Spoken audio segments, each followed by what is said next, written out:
स्वागत है आप सभी का दूरदर्शन के विशेष कार्यक्रम प्रबोध। जीवन में सफलता के अनेक आयाम होते हैं। कोई प्रबंधन और तकनीक के क्षेत्र में अपनी पहचान बनाता है, तो कोई मीडिया जगत में अपनी छाप छोड़ता है और कोई पर्यटन और प्रकृति के क्षेत्र में आगे बढ़ते हुए समाज को नई दिशा देता है और कुछ लोग अंततः स्वयं की खोज करते हुए योग और आध्यात्म की दिशा में आगे बढ़ जाते हैं। आज हमारे बीच ऐसे ही बहुआयामी व्यक्तित्व उपस्थित हैं, जिन्होंने मैनिट से इंजीनियरिंग और आईआईएम अहमदाबाद से प्रबंधन की शिक्षा प्राप्त की। उसके बाद उन्होंने नेशनल ज्योग्राफिक चैनल में सीईओ के पद पर अपनी सेवाएं दी और साथ ही उन्होंने बंसल न्यूज़ जैसे प्रतिष्ठित समाचार न्यूज़ चैनल की स्थापना की। इसके बाद वे यही नहीं रुके और उन्होंने पेंच और तड़ोबा के प्राकृतिक वन क्षेत्रों में महुआ वन रिसोर्ट जैसे सफल उपक्रम विकसित किए और आज वे योगा के जरिए लोगों को स्वस्थ और संतुलित जीवन की राह दिखा रहे हैं। तो आज हमारे साथ है अचल मेहरा जी, जो योग के सुप्रसिद्ध प्रशिक्षक हैं और उद्यमी भी है। तो आज हम उनसे जानते हैं योग के बारे में, लेकिन उसके पहले हम उनके पारिवारिक जीवन के बारे में और उनकी प्रारंभिक शिक्षा के बारे में जानेंगे। अचल सर, आपका हमारे कार्यक्रम में बहुत बहुत स्वागत है। नमस्ते, आपके दर्शकों को भी मेरी ओर से नमस्कार। तो सर, हम सबसे पहले आपसे जानना चाहेंगे, योग के बारे में तो मैं आपसे बहुत सी बातें करूंगी, लेकिन उसके पहले जो आज आप योग सुप्रसिद्ध योग प्रशिक्षक हैं, तो इसकी शुरुआत करने से पहले आप आईआईएम अहमदाबाद से आपने मैनेजमेंट की पढ़ाई की है और आप बंसल न्यूज़ के फाउंडर मेंबर भी रहे। मतलब मीडिया के क्षेत्र में भी आपने एक बहुत अच्छा मुकाम हासिल किया है, तो उस बारे में भी हम जानना चाहेंगे। मेरा प्रारंभिक जीवन तो भोपाल में ही गुजरा। जी। मैंने केंद्रीय विद्यालय से पढ़ाई करी, उसके बाद मैंने ग्रेजुएशन मैनिट से किया। जी। क्योंकि मेरे पिताजी प्रशासनिक सेवा में थे, तो मुझे मध्य प्रदेश के जंगलों को काफ़ी निकट से देखने का अवसर मिला जी। और वहीं मुझे लगता है कहीं मेरे अंदर एक प्रकृति प्रेम का जो बीज था वो पनपा। तो ये मेरे शुरू में के साल मेरे भोपाल में ही गुजरे और उसके बाद फिर मैंने आईआईएम अहमदाबाद से मैनेजमेंट की पढ़ाई करी। जी। जी। जैसा कि ऑलमोस्ट सुनिश्चित होता है मैनेजमेंट करने के बाद कि आप कॉरपोरेट जगत में जाएंगे, तो फिर मैंने वहाँ कॉरपोरेट जगत में काफ़ी साल बिताए, जिसमें कि मैंने जनरल इलेक्ट्रिक, पेप्सी और सोनी पिक्चर्स जैसी कंपनीज में काम किया। काफ़ी प्रसिद्ध ब्रांड्स के साथ मैं एसोसिएटेड रहा और उसके बाद फिर मैंने जब अपना पर्सनल काम चालू किया, तो तब उसमें मुझे अवसर मिला बंसल न्यूज़ सेट करने का भी, जो कि मेरे लिए एक मीडिया में का ही एक्सटेंशन था। जैसे हम बात करें नेशनल ज्योग्राफिक चैनल में आपने अपनी सेवाएं दी है, तो वो कैसा अनुभव रहा? क्योंकि वो भी आपकी प्रकृति से जुड़ा ही एक काम कह सकते हैं, तो उसका अनुभव भी आप साझा कीजिए कि वो कैसा रहा? एनबीसी का एक पार्ट था नेशनल ज्योग्राफिक चैनल, तो हमने पहले सीएनबीसी चैनल लॉन्च किया था, उसके बाद हमने नेशनल ज्योग्राफिक चैनल लॉन्च किया और जब ये हुआ तो फिर मुझ में लगा कि क्योंकि नेशनल ज्योग्राफिक का प्रकृति से इतना निकट जुड़ाव है, तो तब मुझे भी लगा कि मैं भी कुछ अपनी जीवन के साथ ऐसा करूं जो मुझे प्रकृति के पास ले जाए। तो फिर मैंने सोचा कि अगर दिन के आपको 12-14 घंटे किसी काम में व्यतीत करने हैं, तो क्यों ना ऐसा कुछ काम किया जाए जो आपके शौक का हो, आपके प्रकृति प्रेम का भी उसमें लाभ मिल सके। तो वहाँ से ही मेरे जो रिजॉर्ट्स की और योग के जो बिजनेस की शुरुआत की, वो वहाँ से ही हुई। एक बीज वहाँ से पनपा। जी। जी। अच्छा, और एक और चीज़ भी जानना चाहेंगे कि आपने बंसल न्यूज़ के फाउंडर मेंबर रहे और आपने एक शून्य से उसको स्थापित किया, एक समाचार चैनल को, तो वो कैसा अनुभव रहा? किस तरीके की चुनौतियां रही, कहने का मतलब है कि शून्य से उसको स्थापित करना भी, जो पहले कभी नाम नहीं रहा हो उसका। तो देखिए, मेरे लिए वो एक नया अनुभव था, क्योंकि उससे पहले मैं बहुत सुप्रसिद्ध ब्रांड्स के साथ एसोसिएटेड था, चाहे आप नेशनल ज्योग्राफिक कहें या सीएनबीसी कहें या आप पेप्सी कहें, तो ये सारे बड़े ब्रांड्स थे। तो इनको इसमें जो आपका मैनेजमेंट या प्रबंधन का काम होता है वो लिमिटेड होता है, लेकिन किसी एक नए न्यूज़ चैनल को, वो भी मध्य प्रदेश में शुरुआत से स्थापित करना, वो काफ़ी चुनौतीपूर्ण था, क्योंकि हम लोग इसमें पहले चैनल थे मध्य प्रदेश में इस तरह के। कुछ और चैनल ऐसे आए हुए थे, लेकिन कुछ बहुत सारे चैनल्स आए हुए और बंद हुए उस दौर में, तो यहाँ पे जो मैन पावर थे वो भी काफ़ी असुरक्षित महसूस करते थे कि क्या ये चैनल लंबे समय तक चलेगा। लेकिन वही एक बड़ी चुनौती थी और बंसल न्यूज़ मध्य प्रदेश का पहला अपलिंक होने वाला चैनल था, जिसमें यहीं पे हमने स्टूडियो सेटअप किया था। लेकिन जैसे-जैसे समय बीतता गया वो एक सफलता के मुकाम पे पहुँचता गया और आज वो एक सफल चैनल है। प्रकृति से आपके मन से जुड़ा हुआ काम आपने शुरू किया। अगर हम रिज़ॉर्ट की बात करें, आपने महुआ रिज़ॉर्ट भी शुरू किया है, तो कैसे इसकी शुरुआत हुई? तो जब नेशनल ज्योग्राफिक चैनल हमने लॉन्च किया था तो हमारे जो बिज़नेस एसोसिएट्स होते थे जैसे केबल ऑपरेटर्स या एडवर्टाइज़र्स, तो उनको हम कुछ ना कुछ उनके मनोरंजन के लिए कुछ ना कुछ गतिविधियाँ करते थे। तो एक बार हम उनको लेकर बांधवगढ़ गए थे और तब मुझे लगा कि अरे ये तो रिज़ॉर्ट जिसमें रुके हुए हैं। तो एक ऐसा मन में विचार, वो 1997 की बात है। तो एक मन में ऐसा विचार आया कि क्यों नहीं कभी खुद का ऐसा कुछ बिज़नेस हो ताकि चौबीसों घंटे हम प्रकृति से जुड़े रहें। तो वो उस समय विचार था, लेकिन 2006 तक उसकी प्रेरणा कहीं से ना कहीं मिलती रही और एक हमारी पेंच में एक ट्रिप हुई और उसके बाद धीरे-धीरे कड़ियाँ जुड़ती गईं और उसके बाद महुआ 1 पेंच में और महुआ टोला तडुबा में ये 2 रिज़ॉर्ट हमको स्थापित करने का अवसर मिला, जो आज भी अच्छी तरह से चल रहे हैं। तो सर, अब जिस तरीके से आपने एक हॉस्पिटैलिटी के क्षेत्र में भी आपने अपना नाम कमाया है, लेकिन अब जो अगर हम बात करें कि आजकल लोग आपको योग गुरु के नाम से ज़्यादातर जानते हैं। तो इसका जो कॉन्सेप्ट आपने जो योग के लिए आप आगे बढ़े, और साथ ही मैं ये वाली बात इसीलिए कर रही हूँ क्योंकि अब ये जून का महीना है, खास तौर पे इस जून के महीने में 2 चीज़ें आती हैं, एक पर्यावरण दिवस भी मनाया जाता है और साथ ही इंटरनेशनल योग डे की बात करें वो भी मनाया जाता है। तो इसी से जुड़ा हुआ मेरा सवाल है कि आप जब योग के क्षेत्र में आगे बढ़े और मुंबई से आपने इसकी शुरुआत की, वहाँ पे एक आपने एक अच्छा-सा एक स्टूडियो भी बनाया है। तो उस बारे में आप बताइए कि वो कैसे शुरुआत हुआ और उसकी प्रेरणा आपको कैसे मिली? तो जब मैंने कॉर्पोरेट जगत छोड़कर अपने ऊपर ध्यान केंद्रित किया और ये सोचा कि मैं कुछ अपने ही व्यवसाय करूँगा जिसमें महुआ वन, महुआ टोला भी था, तो मैंने अपनी स्वास्थ्य पे भी ध्यान देना चालू किया। क्योंकि मैं बचपन में एक योग केंद्र के बगल में ही रहता था, तो मैंने बचपन में ऐसे योग सीख लिया था।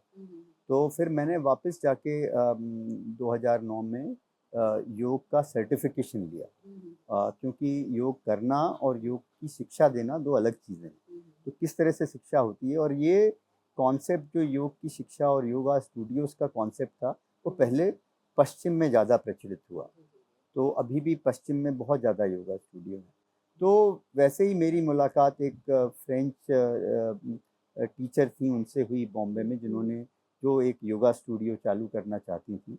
तो हमने मिलकर फिर योगा हाउस, जो एक बांद्रा में एक अभी भी काफ़ी प्रसिद्ध योगा स्टूडियो है और उस समय वो भारत का सबसे ज़्यादा चलने वाला योगा स्टूडियो था, तो वो स्थापित किया।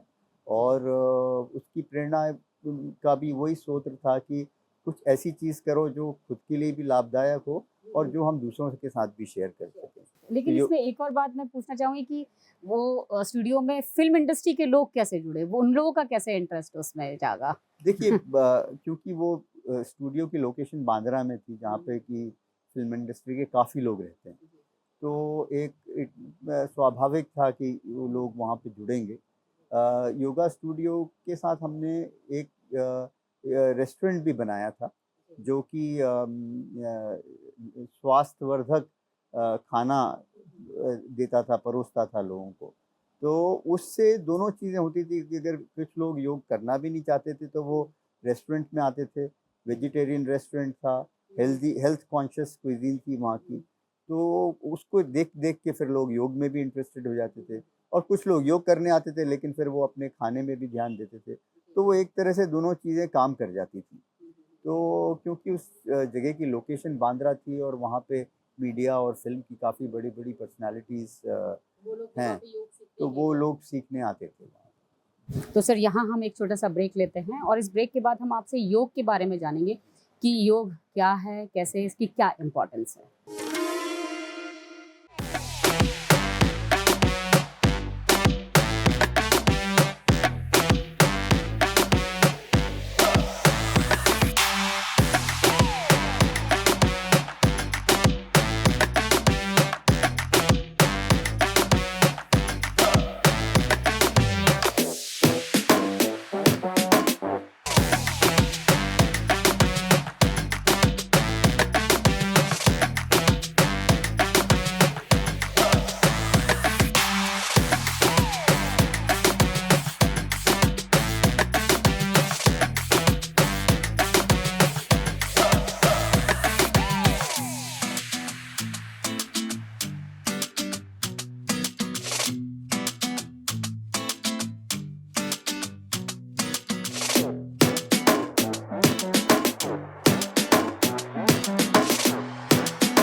देखा तो तुझे यार दिल में बनी किताब छलका आंखों से प्यार दिल में बनी किताब छा रहा कैसा ये नशा रे आ रहा जीने का मजा रे अरे दिल में खो गया दिल भी गया रे अरे दिल में खो गया दिल भी गया रे अरे दिल में खो गया दिल भी गया रे अरे दिल में खो गया दिल भी गया रे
तो सर ब्रेक के बाद आपका फिर से स्वागत है।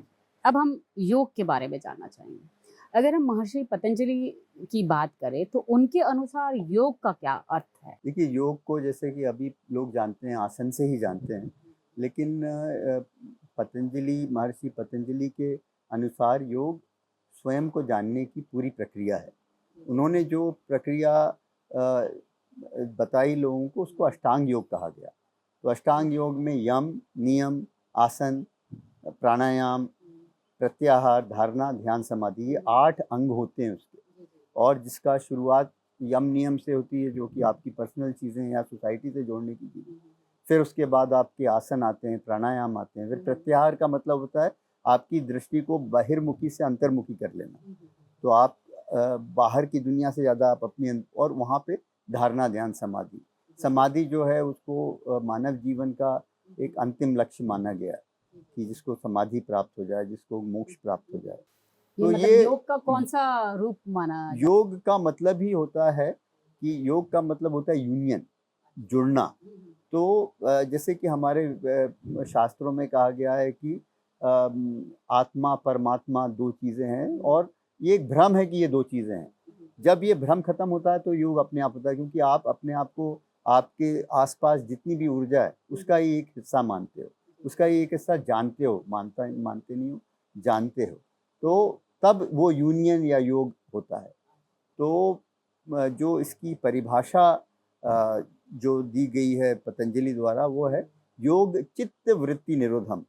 जो हमारे मन में एक विचारों का जाल हमेशा चलता रहता है, जिसकी वजह से हम कहें कि मैं का भाव उत्पन्न होता है या समय का भाव उत्पन्न होता है। जब वो चित्त की वृत्तियां रुक जाती हैं तब ही योग फलित होता है। योग चित्त वृत्ति निरोधम, ये उसकी एक परिभाषा है और यही उसकी असली परिभाषा है।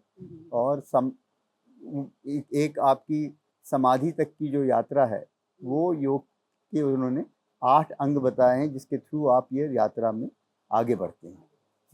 अब जैसे हम आज के परिप्रेक्ष्य की बात करें तो लोग योग को व्यायाम न मान के उसको एक जीवन दर्शन की तरह मानते हैं, तो वो उसको ऐसे कैसे समझा जाता है कि योग व्यायाम ना होकर एक जीवन दर्शन है? देखिए, अभी तो लोग व्यायाम ही की तरह समझते हैं, क्योंकि जब तक आपका संबंध आपके शरीर से रहेगा तो आप ज़्यादा उसको व्यायाम की तरफ, जैसे जैसे आपकी यात्रा में आप अग्रसर होते जाएंगे और आप अपने आप को एक दृष्टा की तरह समझने लगेंगे, तो आप फिर धारणा ध्यान समाधि की तरफ अग्रसर होते हैं। अल्टीमेटली जो है, आदमी को हर क्षण अपनी ज़िंदगी को फेस करना पड़ता है।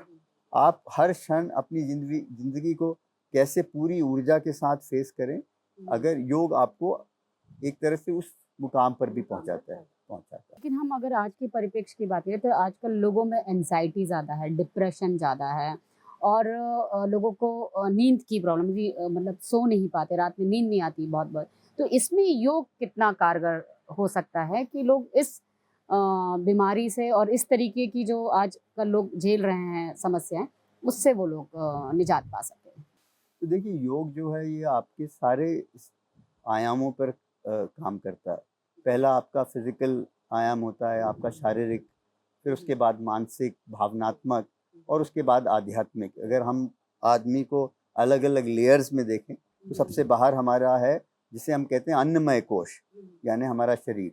तो जब तक शरीर स्वस्थ नहीं रहेगा तब तक मन भी स्वस्थ नहीं रहेगा। हम लोग कहते हैं कि हम लोग साइकोसोमैटिक बीइंग है, मतलब जो मन और मन जो है वो शरीर का एक सूक्ष्म अंग है और शरीर जो है वो मन का एक स्थूल अंग है। दोनों एक ही सिक्के के दो पहलू हैं। तो जो आप अपने शरीर को, अब जब तक आप शांत, जैसे योग से आप क्या करते हैं, आप योग से अपने शरीर को एक ही आसन में काफ़ी देर स्थिर रहने में की सहायता करते हैं। तो अगर आपका हाँ, जब आपका शरीर जैसे 10 मिनट एक स्थिति में रहे तो आपका मन तब शांत होने की चांस ज़्यादा होंगी। लेकिन अगर आपका शरीर ही विचलित है तो आपका मन कभी शांत नहीं होगा। जिससे आपका मन अशांत होता है तो आप देखेंगे कभी आपके अनायास पैर हिलने लगते हैं, हाँ, शरीर हिलने लगता है। तो मन और शरीर दोनों एक दूसरे से जुड़े हुए हैं। तो जो आसन की प्रैक्टिस है और जो प्राणायाम की प्रैक्टिस है, उससे आप अपने शरीर को स्थिर करते हैं, शरीर को शांत करते हैं, जिससे कि मन भी एक शांति की ओर अग्रसर हो। और मैं ये भी पूछना चाहूँगी अचल जी कि जैसे आपने सूर्य नमस्कार का तो बताया ही है, लेकिन ऐसे कुछ व्यायाम क्या आप हमें उसके बारे में बता सकते हैं कि हम उसको पिक्चराइज़ कर सकते हैं, लेकिन वो व्यायाम अगर हमारे दर्शक देखते हैं तो वो उनको कर सकें? देखिए, अलग-अलग चीज़ों के लिए अलग होते हैं। योग में अगर शारीरिक स्तर पे देखें तो योग हर चीज़ पे काम करता है। योग आपकी फ्लेक्सिबिलिटी पे काम करता है। फ्लेक्सिबिलिटी में सबसे ज़्यादा महत्व होता है स्पाइन का। तो स्पाइन की फ्लेक्सिबिलिटी को बनाने के लिए जैसे भुजंगासन है। भुजंगासन आप करें तो आपकी स्पाइन फ्लेक्सिबल रहेगी। भुजंगासन है और धनुरासन है। ये 2 आसन करने से आपकी स्पाइन फ्लेक्सिबल रहेगी। फ्लेक्सिबिलिटी के बाद अगर आपको बैलेंस करना है, संतुलन, तो बैलेंस करने के लिए आप वृक्षासन कर लें या नटराज आसन कर लें। तो ये आसन से आप बैलेंस कर सकते हैं। फिर फ्लेक्सिबिलिटी बैलेंस के बाद आपकी स्ट्रेंथ की बात आती है कि आप स्ट्रेंथ अपनी कैसे स्ट्रॉन्ग कर सकते हैं। तो आपकी सबसे ज़्यादा स्ट्रेंथ आपकी कोर मसल्स को स्ट्रेंथ करना है। तो उसके लिए जो प्लैंक्स होते हैं वो आप करें। अलग अलग तरह के प्लैंक्स होते हैं, साइड प्लैंक होते हैं, प्लैंक होता है। तो उससे आप अपनी शरीर को स्ट्रेंथ दे सकते हैं। और अगर आपको एंड्योरेंस जिसे बोलते हैं कि आपको लंबे समय तक मैराथन दौड़नी या कुछ करना है, तो सूर्य नमस्कार जो है उसकी अवधि को आप और उसके नंबर्स को आप बढ़ाते जाएं। जैसे कि 10 सूर्य नमस्कार किए या 3 की से स्टार्ट किया, फिर 5 कर लिए, फिर 10 कर लिए। तो शारीरिक स्तर पर भी आपकी फ्लेक्सिबिलिटी, बैलेंस, स्ट्रेंथ और एंड्योरेंस, ये चारों स्तरों पर योग काम करता है।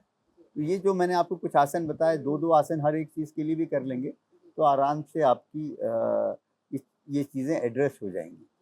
अब मैं जानना चाहूँगी कि जैसे बहुत से लोग मानते हैं कि जो योग है वो लचीले और दुबले लोग हैं वो बहुत अच्छे से कर पाते हैं और मोटे लोग नहीं कर सकते, इस पर आपका क्या कहना है? नहीं, ये मेरा अनुभव रहा है कि मैंने ये देखा है कि मन से जो फ्लेक्सिबल है वो उसका शरीर भी फ्लेक्सिबल होता है। तो जब मैं मुंबई में स्टूडियो में करता तो हमारे यहाँ रोज़ 6-7 क्लासेस होती थी और मैंने पर्सनली 2000 से ऊपर क्लासेस की होंगी।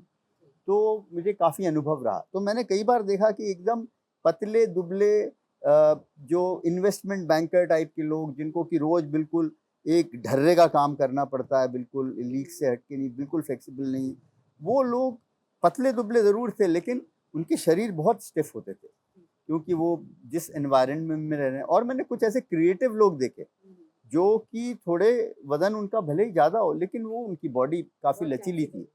तो जो मन का लचीलापन है, वो आपके शरीर में भी रिफ्लेक्ट होगा, शरीर का लचीलापन मन में भी रिफ्लेक्ट होता है।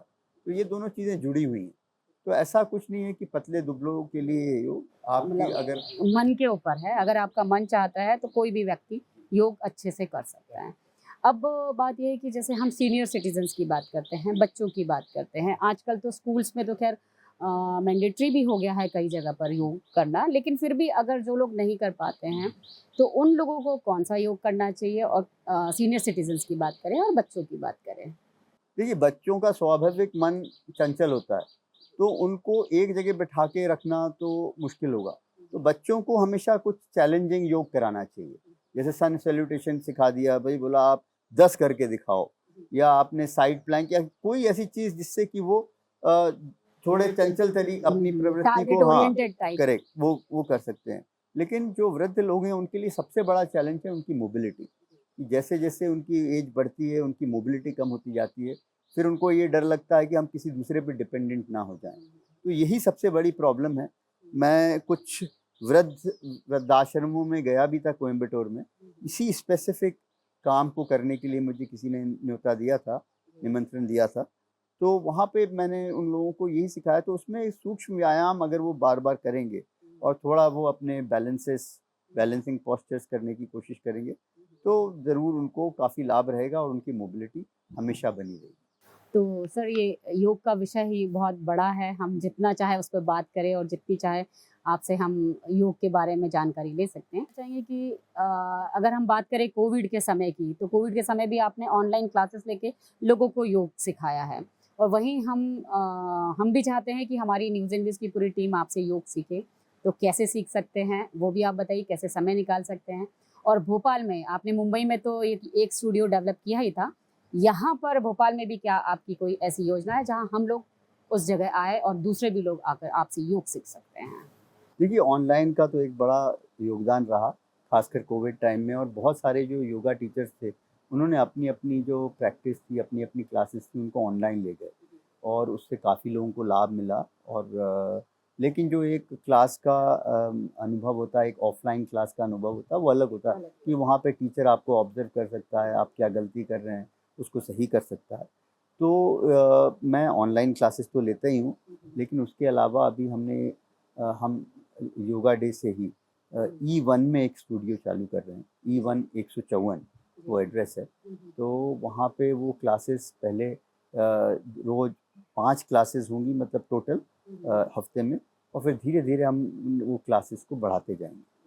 तो ये अभी आज ताकि हम और ज़्यादा से ज़्यादा योग के सीखने वालों से जुड़ सकें, तो ये अभी हमारा एक प्रयास है, एक फिज़िकल स्टूडियो स्टार्ट और करने उसकी का। टाइमिंग्स भी आपने क्या रखे होंगे? उनकी टाइमिंग्स मॉर्निंग टाइमिंग्स भी हैं, इवनिंग टाइमिंग है, 2 टाइम पे है। So Monday, Tuesday, Wednesday, Thursday को शाम की क्लास होगी, जो 6 से 7 बजे होगी, और जो फ्राइडे, सैटरडे को सुबह 7 से 8 बजे होगी, 8 से 9 बजे होगी, सॉरी, वो मॉर्निंग क्लास होगी। इस तरीके से अब इस भोपाल तरह में भी भोपाल में भी ये, योग स्टूडियो आपका स्टार्ट हो रहा है।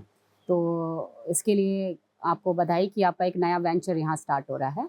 और सर हम अब जाते-जाते आपसे हमारे दर्शकों के लिए योग के बारे में एक संक्षिप्त संदेश आप बताइए कि उन्हें योग कब करना चाहिए, कैसे करना चाहिए और कितना लाभदायक रहेगा लोगों के लिए योग करना? बस इसके लिए आप एक छोटा-सा संदेश। देखिए, मैं तो ये चाहूँगा कि हर लोग जिस जिस भी फॉर्म में योग एक्सपीरियंस कर सकें, उसका अनुभव ले सकें, वो करें। अगर आप आसन पे प्रैक्टिस करना चाहते हैं तो आसन प्रैक्टिस करें, प्राणायाम की प्रैक्टिस करें। कुछ नहीं होता तो आप कुछ केवल 5 मिनट अपने लिए निकालें, जब आप शांत से एक मुद्रा में बैठ के अपने मन को ऑब्जर्व करते रहें, उसका निरीक्षण करते रहें कि मेरे मन में क्या विचार आ रहे हैं। विचार हमेशा या तो शब्दों या आकृतियों के हिसाब से आते हैं। तो अगर आप जैसे जैसे अपने मन को देखते जाएंगे तो वैसे वैसे आपका मन शांत होता जाएगा। फिर कुछ क्षण आपको ऐसे मिलेंगे जब आपका मन में कोई भी विचार नहीं है। वही उसी क्षण को योग कहा गया है, योग चित्त वृत्ति निरोधन। तो चाहे आप उसको आसन से प्राप्त करें, चाहे आप प्राणायाम से प्राप्त करें, या चाहे आप बस केवल बैठ के करें, किसी ना किसी तरह से योग से जुड़ें, क्योंकि योग से हर तरह के स्वास्थ्य का आपको लाभ मिलता है और ये एकदम लाभ आप बिल्कुल कम समय में प्राप्त कर सकते हैं। तो मेरी तो सबसे यही गुजारिश होगी कि कुछ ना किसी तरह से योग को अपनी ज़िंदगी में शामिल करें। तो सर आपका बहुत बहुत धन्यवाद, आप हमारे इस कार्यक्रम में आए, आपने योग के बारे में बहुत जानकारी हमें साझा की, हमारे दर्शकों के साथ कि लोगों को निरंतर योग करना चाहिए अपने मानसिक और शारीरिक जीवन को सुचारू रूप से चलाने के लिए। तो बहुत बहुत धन्यवाद। तो आज के कार्यक्रम में बस इतना ही। अगले हफ्ते हम फिर हाजिर होंगे किसी और नई शख्सियत के साथ। तब तक मुझे और मेरी पूरी टीम को दीजिए इजाज़त। नमस्कार।